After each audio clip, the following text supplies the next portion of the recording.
সুড়ঙ্গ যাত্রায় ফের আতঙ্ক। অন্ধকার সুড়ঙ্গে আটকে অসুস্থ বহু মেট্রো যাত্রী। সকাল 11:28। ময়দান স্টেশন ছেড়ে পার্ক স্ট্রিট মেট্রো স্টেশনের দিকে এগোচ্ছে দমদমগামী নন এসি মেট্রো রেক। 2-3 মিনিট পরেই বিপত্তি।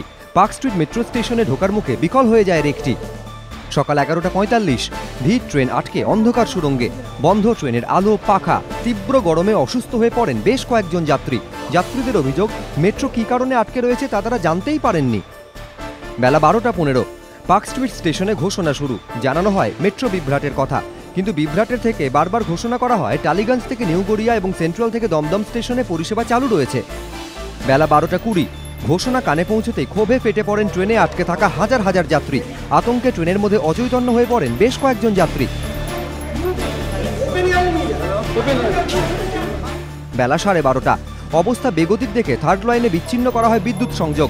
চালকের কেবিন লাগোয়া প্রথম কামরার গেট খুলে দিয়ে যাত্রীদের উদ্ধারের কাজ শুরু হয়। সুড়ঙ্গ ধরেই আতঙ্কে বেরিয়ে আসার চেষ্টা করেন যাত্রীরা।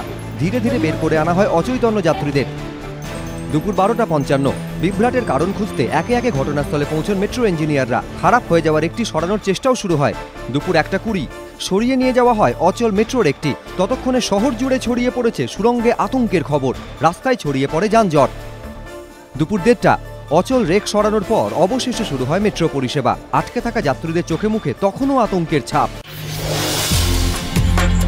হাওড়া স্টেশন সংলগ্ন একটি হোটেলের মালিক সুমিত নাহা রবিবার গভীর রাতে বাগুইহাটির বাড়িতে হৃদরোগে আক্রান্ত হয়ে মৃত্যু হয় তাঁর। তৃণমূল কর্মীদের হুমকির জেরেই হোটেল মালিকের মৃত্যু হয়েছে বলে দাবি মৃতের পরিবারের। মৃতের মা মঞ্জু নাহার অভিযোগ, বেশ কিছুদিন ধরেই হোটেলে তোলাবাজি চালাতো তৃণমূল কর্মীরা। ঘর দখল করে রীতিমতো মোচ্ছব চলত। এমনকি খুনের হুমকিও দেওয়া হয় সুমিত নাহাকে।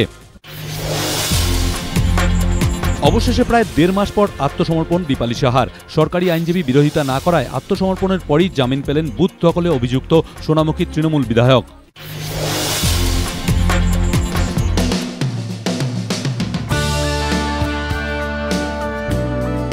জয় দিয়ে বিশ্বকাপ অভিযান শুরু করলেও দ্বিতীয় ম্যাচেই মেক্সিকোর কাছে আটকে যায় ব্রাজিলিয়ানরা। শেষ 16-এ পৌঁছতে হলে তৃতীয় ম্যাচে অন্তত ড্র করতেই হবে স্কোলারির ছেলেদের। সেই লক্ষ্য নিয়েই সোমবার রাতে ক্যামেরুনের মুখোমুখি হচ্ছে ব্রাজিল।